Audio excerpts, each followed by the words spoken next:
Oke, selamat datang di pembahasan kita. Hari ini kita bakal ngintip sesuatu yang seru banget.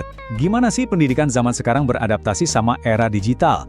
Coba deh, buang jauh-jauh bayangan kalian soal pelajaran komputer zaman dulu. Soalnya, apa yang terjadi di kelas sekarang, wah jauh lebih keren. Pernah kepikiran nggak? Apa sih yang dipelajari anak kelas 5 SD di pelajaran TIK sekarang? Apa cuma belajar ngetik cepet? Atau bikin slide presentasi yang simple? Ternyata jauh lebih dalam dari itu. Yuk kita bedah bareng-bareng? Nah, ini dia kuncinya. Tujuannya itu udah bukan lagi sekedar ngajarin skill teknis. Sekarang tuh fokusnya adalah ngebentuk cara mereka berpikir. Jadi, bukan soal apa yang harus dipikirkan, tapi gimana caranya berpikir, terutama di dunia yang serba digital dan cepat berubah ini. Dan biar nggak cuma teori, kita bakal langsung lihat contekannya. Kita akan bongkar sebuah modul ajar resmi dari Kemendikbud. Anggap aja ini kayak cetak biru yang dipakai para guru buat nyiapin anak-anak kita jadi generasi digital yang tangguh. Oke, kita mulai dari yang paling dasar dulu ya. Sebelum anak-anak bisa lari di dunia digital, mereka harus paham dulu fondasinya. Jadi, kurikulum ini mulainya dari konsep yang fundamental banget, apa sih bedanya analog sama digital. Jadi, analog itu apa sih sebenarnya? Coba bayangin deh, gelombang suara dari kaset atau cahaya yang ketangkep di roll film. Nah, di modul ajar ini disebutnya sebagai data terus-menerus. Intinya, dia itu representasi langsung dari dunia nyata, nggak putus-putus.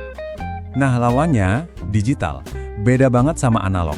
Teknologi digital itu mecah-mecahin informasi jadi potongan-potongan super kecil yang diwakili sama angka. Modulnya bilang ini data berbasis angka. Jadi, setiap lagu, foto atau video di HP kita itu, ya isinya cuma deretan angka 0 dan 1 yang panjang banget. Biar lebih kebayang, lihat deh perbandingan ini. Di sisi analog, kita punya barang-barang fisik kan, ada piringan hitam, kamera film. Nah, di sisi digital, ada file MP3, layanan streaming, sesuatu yang wujudnya itu kode. Nah, di kelas, anak-anak juga melakukan kegiatan kayak gini loh. Mereka nggak klasifikasiin barang-barang, supaya konsep yang abstrak ini jadi lebih nempel di kepala. Oke, teorinya udah dapat. Terus, gimana prakteknya? Nah, setelah fondasinya kuat, kurikulum ini langsung ngajak anak-anak buat turun tangan. Soalnya pemahaman yang paling bagus itu kan datangnya dari mencoba langsung ya kan? Dan ini nih, yang paling penting. Modul ini itu dirancang supaya anak-anak belajar aktif. Jadi mereka nggak cuma duduk manis dengerin guru ngomong. Mereka diajak buat terlibat kerja kelompok dan bahkan mencipta. Ada satu contoh yang menurut saya jenius banget. Di simulasi kirim surel atau kirim email, anak-anak ini nggak langsung buka komputer. Mereka justru belajar dulu gimana orang zaman dulu kirim surat, pakai kartu pos. Ini pinter banget, karena konsep digital yang baru itu jadi nyantol ke sesuatu yang fisik dan kebayang sama mereka. Jadi prosesnya tuh kayak gini, nggak cuma soal teknis klik tombol kirim doang. Mereka belajar dulu sejarahnya, terus kerja bareng satu kelompok buat nulis isi emailnya, ngirim ke kelompok lain, terus dapat balasan. Ini kan satu siklus komunikasi yang utuh, dan ini diajarin dari awal. Tapi tunggu dulu, ngirim email itu baru pemanasan. Kurikulum ini melangkah lebih jauh lagi.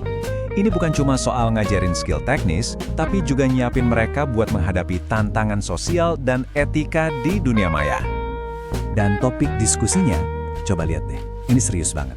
Anak-anak kelas 5 SD diajak ngobrolin soal plus-minusnya gadget, etiket di dunia maya, bahkan sampai topik yang cukup berat kayak perundungan dunia maya atau cyberbullying.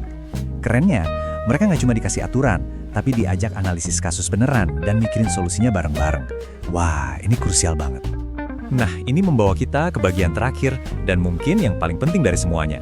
Gimana kita tahu kalau semua aktivitas tadi beneran berhasil? Gimana cara ngukur skill yang sekompleks ini? Ini pertanyaan utamanya kan? Kita nggak bisa dong ngasih tes pilihan ganda buat ngukur empati atau kemampuan berpikir kritis seseorang. Jadi, gimana caranya para guru menilai hal-hal ini? Jawabannya bukan pakai pilihan ganda, tapi pakai esai. Anak-anak diminta buat nulis refleksi mereka tentang apa yang udah dipelajari. Dengan cara ini, guru bisa lihat pemahaman mereka yang lebih dalam dan bernuansa, bukan sekedar hafalan. Ini adalah contoh sederhana dari rubrik penilaiannya. Coba perhatiin deh, apa yang dinilai pemahaman, analisis, dan refleksi, sama kreativitas. Mereka secara eksplisit mencari sudut pandang yang unik dan solusi yang inovatif. Luar biasa. Dan semua ini ujung-ujungnya balik lagi ke 3 pilar yang kita bahas di awal tadi. Setiap pelajaran, setiap simulasi, setiap esai, semuanya itu dirancang dengan satu tujuan, membangun penalaran kritis, kreativitas, dan kemandirian.